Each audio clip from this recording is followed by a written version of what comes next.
Welcome to part 2 of the factory tour over at New Horizons RV. I hope you're joining me because you watched part 1. If you haven't, please go back and watch that. That was about chassis build. Now this one here, part 2, is going to be about the laminated sidewalls, floors, roof, the roof construction, along with the completed chassis.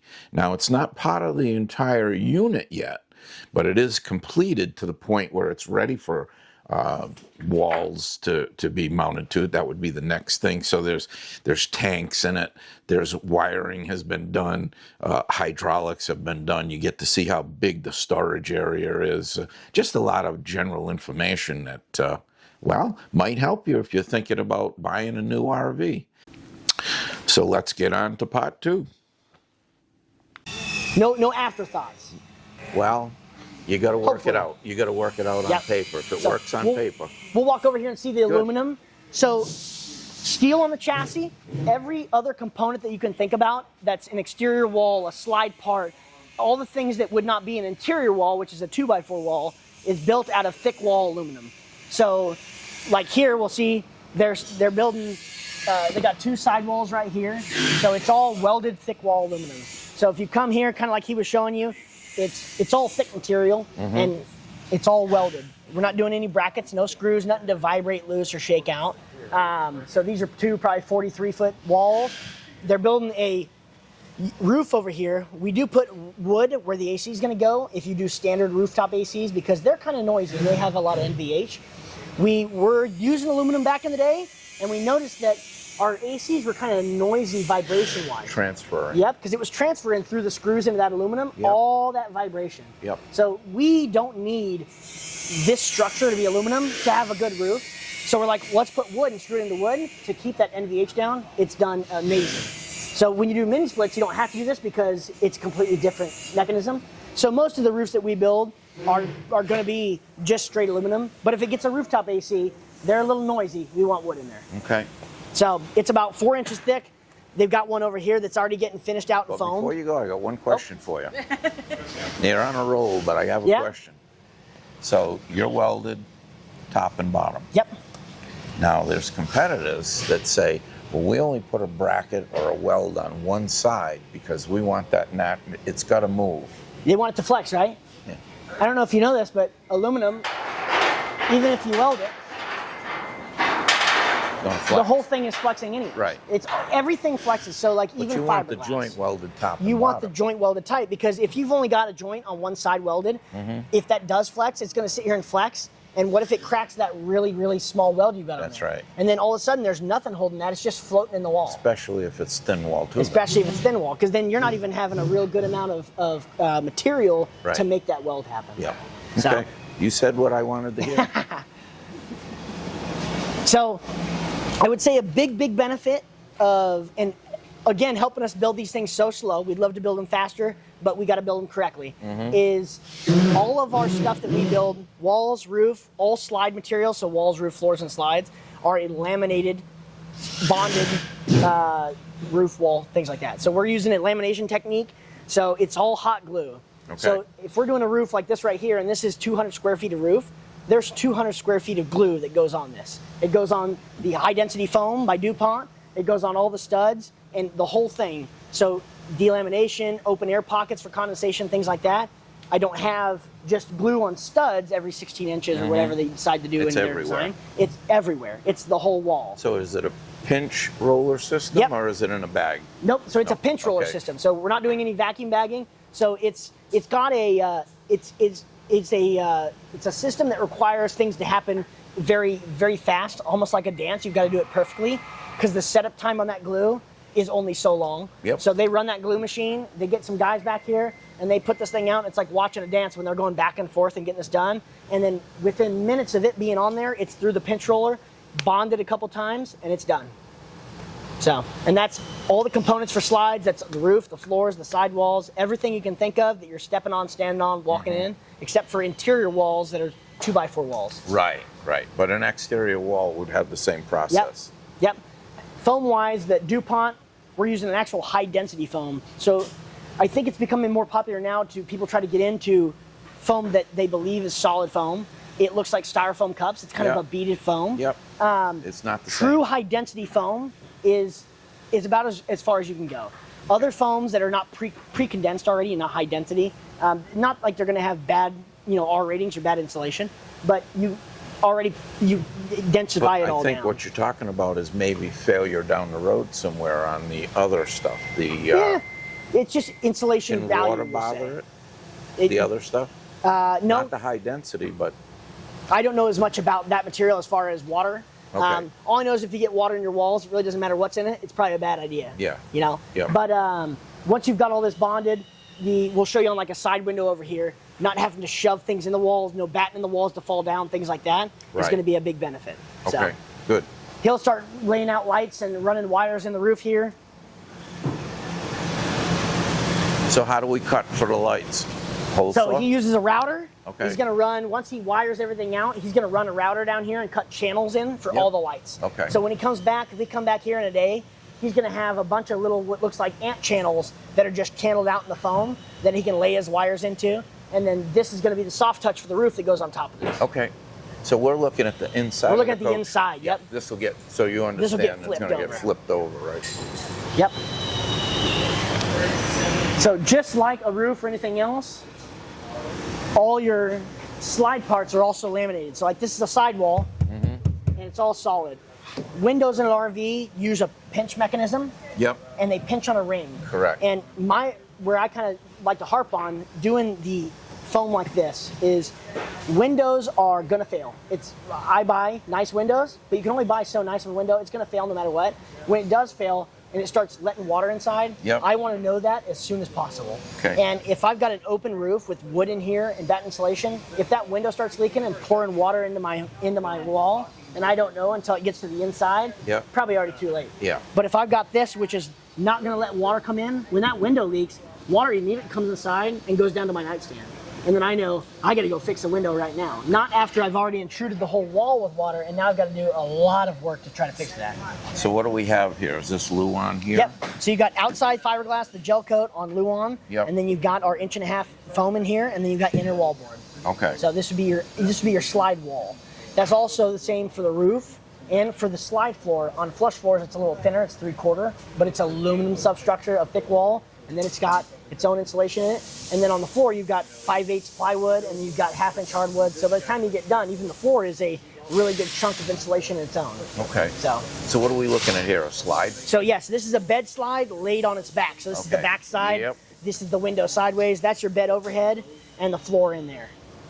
No, this is actually not a bed. Sorry. This would be for like a sofa. Okay. So this would be a sofa overhead. A window. Yep. And side windows. And then hardwood floor. And what's the bottom made of? So it's got that weather barrier on the bottom, that Darko weather barrier. Yeah. So underneath this is plywood, and then that 3/4 inch aluminum, and then on top of that is more plywood, and then that 1/2 inch hardwood, which is already installed on the other side. So this is a flush floor slide, so this goes out and down and sits as flush as we can, and then it comes up and in. Okay. So slides that are upstairs, like a bed slide or a vanity slide, they don't come out and down like this. They're not flush floors. They come straight in, straight out. Yep. Okay. And actually, the rig that was over that Cole brought to the rally. Yep. Is that what we're talking about? Because in the living room area, the slide just went in and out. Or what? No, on those that had flush floor on the downstairs area, you still have hardwood though, so you have a 1/2 inch noser. So we can walk over here and we'll kind of start on the line. Is that a marine grade plywood or what? I mean, what if we on the had, bottom side? No. So is it exterior? It's exterior plywood, and then that weather barrier on top of that. Okay. So, because we're down here, it'd be nice to talk about. When we were in the office, we were talking about true toppers, and they don't know this. Correct. But our roof here on the slide is fiberglass. Okay. So no rubberized membrane, nothing to take care of. As far as the material, this fiberglass is going to allow, if you do a true topper, if you don't, but it's going to allow that to slide over, and you don't have to maintain the physical membrane. You know, you don't have to get up here and clean it, washing it to make sure that it doesn't degrade. Yeah. You still got to take care of fiberglass, but it's a lot easier than EPDM or some kind of rubber. So what are we looking at here? This is the interior of the so slide? this will all be inside the coach. Yep. This will all be outside the coach. Okay. So it doesn't have any of the T-molding on it yet or the outside flanges. That after it gets installed in the rig. These come from the inside of the rig and they put them out. Okay. from the inside of the rig and go out. Yep. See, I would think So it would be just the opposite. Yep. So no, they finished the interior stuff. So you're going to see this flange. This is what stops you when you're going out. Yeah. All this is going, and they're going to tip it in from the inside out, and then they can put their T-molding and everything on, and it's in the wall now. So the reason it gets done is because it's really hard to trim out the outside of a rig here on the ground. It's really easy to finish interior cabinets and stuff. Yep. And then once it's all sitting upright, then we can do the exterior stuff on the rig. Okay. So he's working on a main floor here behind us. So this would be like your floor that you would step on in the main body. So you've got on the bottom, you've got that 1/8 inch and then the boiler barrier underneath. Yep, on the bottom of it. Then you've got 1.5 inch aluminum and foam inside of that. Then you got 5/8 plywood, and then 1/2 inch hardwood will go on top of this when it's all said and done. So this is glue right here? Yep, That so we're that's seeing? that glue, Yep. kind of a purple. Yep. So nice and set up. Yes. I got a question. Oh, here you go. Can you stand on that when it's in the rig? You can walk on the whole thing. You can have a dance party up here. Bring your friends. Tell me that. I want you to know. But you that. guys have got stuff going on back here and Yeah. behind the scenes. There- Well, I told her, I said, he'll eventually talk about this. Yep. Yep. Oh, I Yep. believe I it. was telling her when I first started, I walked out to the service and they had 3 people up on top. Really? Working. Yep. One of those guys is not a small man. Yep. Yep. So, I mean, yeah, I didn't think much about it. Yeah, About it at the there's time. a whole aluminum structure in here, and then all of that foam. So by the time it's all bonded and put together, you've created a sandwich of material that really holds up a lot. Yep. We've kind of got a little gimmick that we probably need to do a new one, but taking a window cutout, which is just the bonded fiberglass and the foam and the wallboard, no aluminum, no other structure. Right. Taking it up on a curb and driving the front of an F450 up on it, and it holds the truck just fine. So once it's all sandwiched together and created as a Became material, strong. it becomes very strong. So that high density foam really adds a lot in it once you created the sandwich of every material there. Yep. And then you put the aluminum in there. And Yeah, it and then really you've got the aluminum, structure. so you don't have to do as much aluminum, but it's all thick wall aluminum. Right. So I don't have to have studs every 12 inches. So does this have any aluminum in it? Yes. It does. Yep. So if we were sitting here, you'd see what looks like a giant square and then a bunch of rungs going down through Okay. it. Yep. So, all right. And how thick is that? So the roof is about 1.5 inches right there. 1.5 inches. So Okay. it's 1.5 inches on the aluminum, and then you got 1/8 inch on top, 1/8 inch on bottom. How about So, the sides? Sidewalls are also the same material. 1.5 inches. Yep. Okay. So basically the whole slide, Correct. except for the floor. Except for the floor if it's a flush floor. Yep. Yep. All right, so to kind of keep the fact that we're doing custom, every unit being different, it means that different components, different locations, every wire harness has to be made different as well. So up top, we make every wire harness in-house. Everything is soldered, loomed, and labeled. We're not doing any butt connectors on harnesses, no 560s, no Scotch locks, and everything has a purpose. So I like to be able to go to a harness and grab a wire See everything's and marked. say, I know I've got 63 feet of brake light and it's yellow, it's 14 gauge, and it tells me where it's going and what it's for. Now, this doesn't serve, I'm not gonna say this is a end all be all for every technician to have, because this is only in one location. If you find it somewhere else, it's not perfect, but it helps out a lot for us Yep. building it. And then also, if we can get a technician out to go to a certain area, then they can find this and they know what it's going for. It's not just a whole rat's nest of black and white wires. Correct. Where you don't know what they're doing, or if they're positive or they're negative, or what are they. Right. So, and loom, extremely important. Everybody should be doing loom. Every time it goes through any kind of holes, agree. you want loom. You don't want wire getting chafed. You don't want That's- wire getting cut. You There's want the it to be problem safe. that you can't find, right? Yeah. You don't want to be hunting down wire problems, because unlike water, the electrical problems are a lot harder to follow. Yep. Absolutely. So then we've got our outside core reel bay. So once we get this all finished, it's 32 feet of an exterior core reel. It's an option. It's not standard. We don't make everybody pick it. Of course, I'd probably do it in 10 out of 10 rigs, but every now and then there's somebody who doesn't want it because they're doing something else. Why would you not want it? Oh, forget that. Scratch that.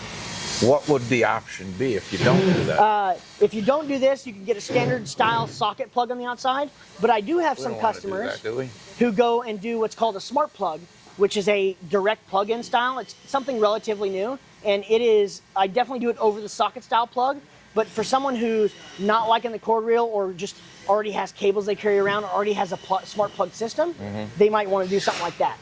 So cord reel is a great option though. Do it pretty often. And we have it in our rig, and I would never get another rig without it. It's just. We were talking about diesel generators. Yep. And lo and behold, right here, we've got a 10K diesel generator, and then that 30-gallon fuel cell that's going to go right back here. So. And that's dedicated to this. Correct. Yep. Dedicated for it. So the big benefit here is where my hands are is where the floor will be. Everything you see open below there is open to work on. So if somebody has to get underneath here, you can jack the rig up a little bit and be a little taller, and you can take every case off of that. You can even take the bolts out of the side of the bracket and drop the generator down. Oh. If you've got to replace that generator, you do not want to be lifting hundreds of pounds of generator up. That is dangerous. Yep. So if I can put it on a jack, like a transmission jack, and drop it down off of these bolts, put a new one in, jack it up, put the bolts back in. I'm never lifting it myself. Yep. Beastie. Yes. So currently we're using the Quadra Bigfoot, and it is a 4-jack system. We offer a 6-jack option. It's not necessary. Every jack is about 17,000 pounds of lifting capacity. So at almost 60,000 pounds of lifting capacity, I've got no trailer that weighs 60,000 pounds. So 6 jacks is not necessary. A lot of people have to do them on other chassis because the chassis cannot handle the flex. Handle it. Right. So it has nothing to do with the lifting capacity. It's about the chassis. Yep. You build a strong enough chassis out of thick enough steel, you don't have to worry about the flex in the middle because it's not getting that kind of motion. So I got a flat tire right there. Do I have my jack right here to bring it up? You jack the whole thing off the ground, all 6 tires, and you work on all of them. Boom. So, and then every jack has its own pump and its own reservoir, so you're not forced to use one big pump up front that runs everything. Each jack has its own pump. Its own pump and reservoir. Wow. So there's my cost, and there's my weight. Yeah, every little part and piece has a little cost here and there. It's all trickled through. Yeah. But the big benefit here is when you add the whole list together, when you're going factory direct and dealing with us, just us, not only do you get to do what you want to do, but all that cost is only shared between you, me, and the rig. So there aren't a bunch of dealers trying to get their hands in on making money and having these big MSRPs that everybody has to get into. Right. If you buy a $300,000 trailer with me, you're getting $300,000 worth of trailer between you and me. Not a $100,000 trailer that somebody had to make some money on, someone else had to make some money on, and eventually you got it. Yeah. So. And I'm noticing as we're talking about this, we're on a pretty good angle here. Yeah, so we're gonna have, I don't remember off the top of my head, bad salesman, what the exact angle is, but we're gonna put a relatively good angle on these. You want them to go out to keep your stability. If you put them straight up and down, you can teeter a lot, especially when you run these things up off the ground at 30-some inches a stroke. You're gonna get a little bit of movement. So you wanna put these and the front ones at a good enough angle to basically give you that inward stability and keep this thing from rocking and shaking. And we answered my question about does the chassis get painted? Exactly. Here we are. Here we've got a painted chassis. So this is an area we call P, C, and E. So plumbing, cabinetry, and electrical. Okay. And what is happening here is that floor he's working on is actually for this unit. Okay. So like we talked about support groups, there he is in a support group. All the slides are in a support group. This is on the line. Yep. The electricians, they're too fast. They've already been in here working on this thing over the last couple of days, and we've got 110 wired under the floor. We've got all the stuff we need ahead of time before the floor goes on. Once the floor goes on, it's a lot harder to work on things under it. Yep. The diesel generator is a lot easier to put in when you drop it down from a crane, and the wiring is a lot easier to do when you're not underneath the rig, and plumbing, same thing. So the difference with this and my rig on electrical, I'm sure they had 2 guys that made this big ball of wire, and they pulled back the curtain and they threw it in and they, shut the door quick. It's a rat's nest. Yep. But that's not what we have here. Yep. No, I mean, there is, we do everything with a purpose. Short lines, trying to keep everything tied together. If we want our guys in service, if they've got to work on it, to be able to work on it. So it's just other companies' benefits that they get to work on my stuff because I made it easy for me to work on. You just get to also be easy to work on. Yeah, exactly. So up here in the underbelly area follows the same principle. So they've got to get all of this done before the floor goes on. We do a 100-gallon freshwater tank, an 80-gallon gray tank, and a 50-gallon black tank. That sounds like it's pretty standard. It's pretty standard. Okay. So we don't have a lot of. They're all tanks that are made specifically for our design. The 100-gallon freshwater tank always goes above the axles. You want to put 100 gallons in it, drive down the road, feel free to. all the weight is going to be centrally located as well, So so you're not worried okay about in that? pin weight. Yep, put 100 gallons in it and drive down the road. Other folks are like, well, no, you really Yeah. shouldn't be going. So my question is always the same. How do you go boondocking if you can't take water with you? Exactly. I'm taking 20 gallons of water with me. I need more than that. So, and then everywhere that so like the freshwater tank gets its own access panel, and in that access panel, I can reach all the important things I need to get to. So I've got the sea level gauge right there on the side of the tank. I've got my overflow, and I've got my 3-inch gate valve, all right here within reaching distance. Yep. So if I have an issue, like my tank monitor is not working, and I need to replace it, I can stick my head up in here, and I can replace that. And I don't have to rip the underbelly down and go crawling through things. How nice is that? Trying to keep it easy to work on. Thinking about down the road, we know Yeah. something's going to fail Something's at some going to point. fail, yep. We don't know when, and we don't know where, but we We do know what, it's going to fail. we don't know when it's going to happen, but it is going to happen. You know, And nothing I is noticed we've got a dedicated heat hose Yep. right there too, So right? every New Horizons has 2 furnaces, 2 40,000 BTU gas furnaces, and every one of those, each furnace has its ducting going into the underbelly and the basement area. So no matter which furnace you run, like you might say, hey, I only run the living room furnace. It's also getting heat down here where it matters. So you can maybe not have to have tank heaters, which are an option. You can definitely do those. But as long as you're staying warm inside, the underbelly is staying warm as well. And I'm noticing something else on insulation. Now, not everybody does this, that's for sure. Yep. You've insulated the A I-beam. radiant barrier on the I-beam, and then batten insulation down here. Batten insulation is a great insulator in a closed area with heat in it. So if you've got heat in here, we're going to punk it up with batten insulation as much as we can, and that's going to keep this area nice and tight. Because of transfer, right? Yep. Coal wants to transfer right Exactly. through here. Yep. So and another goal is to keep this area as small as possible. So like on your unit, on a lot of units, they take their underbelly all the way back to the rear. Correct. They do that because their insulation is not in their main floor. Okay. So how do you keep your floor from being cold on your feet? Create an area. You've got to have an air insulation underneath. Yeah. I don't do that. It lets me do my generator and my spare tire carrier and all those things. My insulation is in the floor. I don't have to have this. So also, this is open here. that's all open. As you see open As right you here see is it. all open underneath. Okay. So another big benefit is when you're heating a 8-foot unit, well, that's a lot of underbelly to keep Good warm luck. and a lot of areas for heat to get out. I'm only having to heat half of this, Yep. like this was a 35-foot unit. Yep. It's a lot easier to keep this warm nice and fast and with less gas than me using the whole thing. Also, water gets everywhere. Yep. Every little crevice, every little opening. So the more square footage of underbelly I have, the more water intrusion places I'm going to have. absolutely right. The more maintenance you're going to have to do to keep those. The spare tire is going to hang down lower. You probably won't see our spare tire carrier at all. You'll be like, Austin, you don't have a spare tire. It's up underneath just can't because see it's it. under that area. Yeah. Yours has to be under that underbelly. Has to be under You can that. see it from the outside. And I'm going to tell you another benefit to this. Being right here, if you are going down the road with some water in it, you've got something to handle that. Yep. Mine is at that far corner right down Oh, there. So yeah. you put some water in there, you got some sloshing happening. It's hard to lose a fresh water tank when it has to go through the axles. Right. You can't go through the It isn't axles, so gonna it's not happen. going anywhere. Right. Up front with the gray and the black tank, we kind of follow a similar mentality. So a lot of people, you do like tank bandings or something to try to hold your tank up, which Right. is I would not drive down the road with a 100% black tank. That is a recommendation, not Yeah. because of the structure, but because that's not a great idea. It's not a good But idea. You're going to have some water in the gray tank or black tank when you're moving. Yep. And I don't want to have to worry about those falling out. So the way our tanks are designed is they're actually troughed, and on the outside they actually have ledges. And those ledges sit on steel structure. So it is impossible for this tank to drop down because there's steel under this tank holding it up on all sides of the tank. And that's why you can have product That's why in you it. can have some product in it when you're moving. So if you've got to ride with a full 80 gallons of gray tank, I wouldn't recommend it, No. but it's going to do it. But you it's not going to fall out. You could do it. You could do it.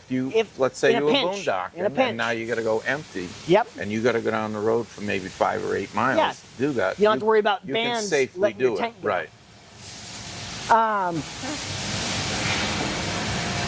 Our outside wet bay, which is a heated area, it's going to have your manifold in it, your black and your gray tank flush, your B&B valve for all your water Wait changeover. a minute. Black and gray Black tank and flush. gray tank.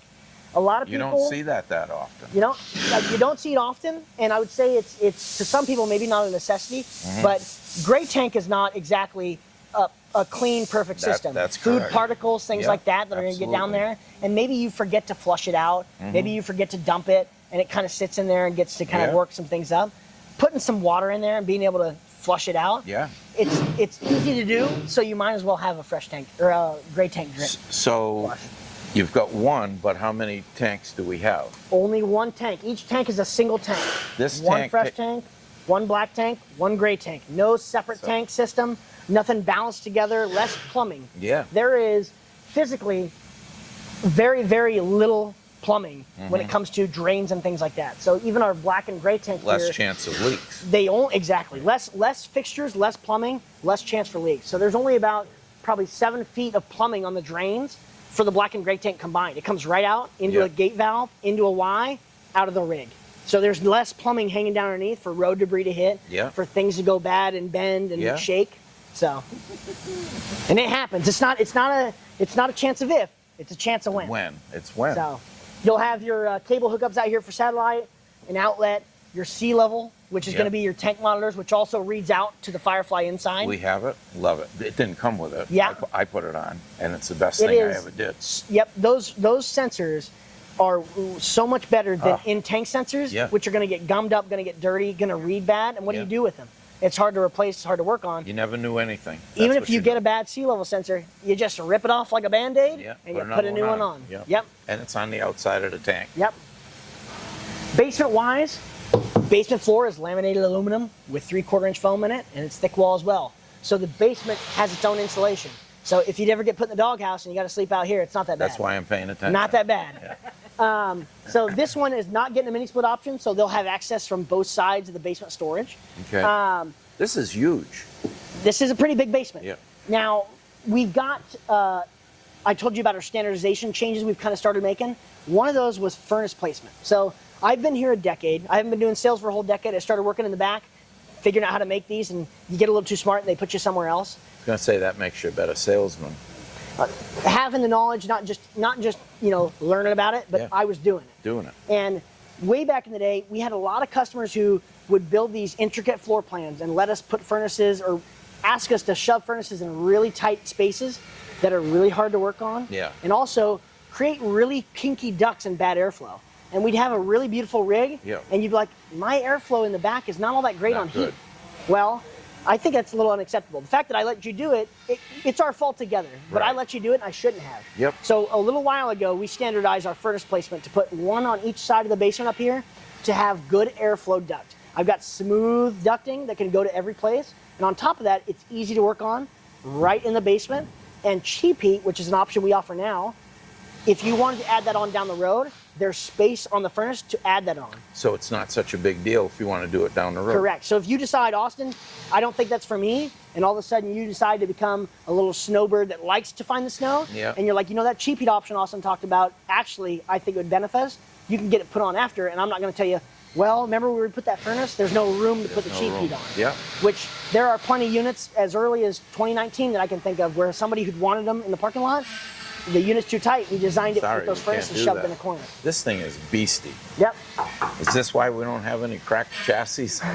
This is why, when it comes to chassis, we don't even blink an eye. We don't even have to worry about it. Look at this thing. So. I know. Hey, if the Titanic was only built like this. Yeah, if only. This thing could probably take an iceberg, but I don't know where you'd find it. It's just, I mean, it's something. Yep. And this is all steel. Yep, it's all steel. Yeah. It's all very, very thick gauge steel. It's a little different in every different area, but that is not thin steel. It would take a lot of pressure to bend any of the structure that you've got going on here. It's not going to happen. Yep. I mean, if you do that, you worked at it. Yeah.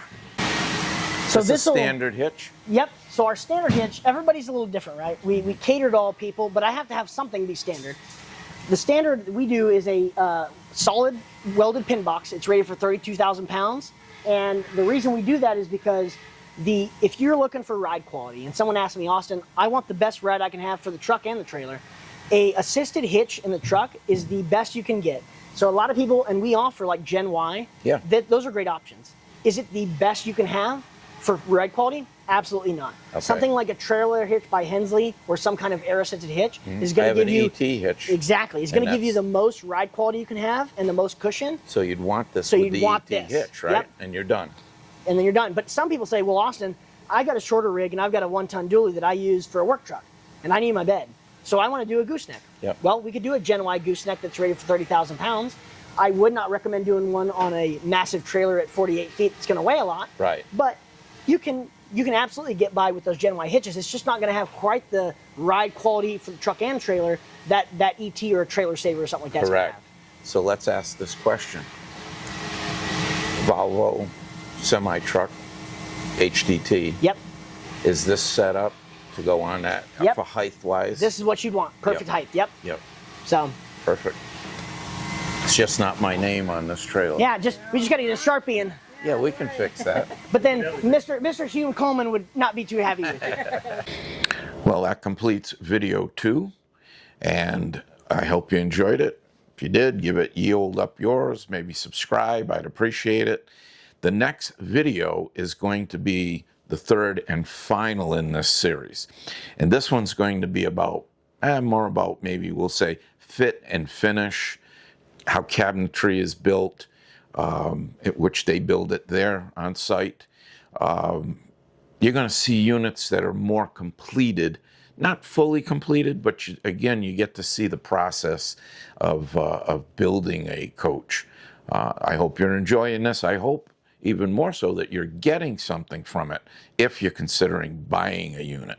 That'll conclude this one, and I hope to see you on the next one.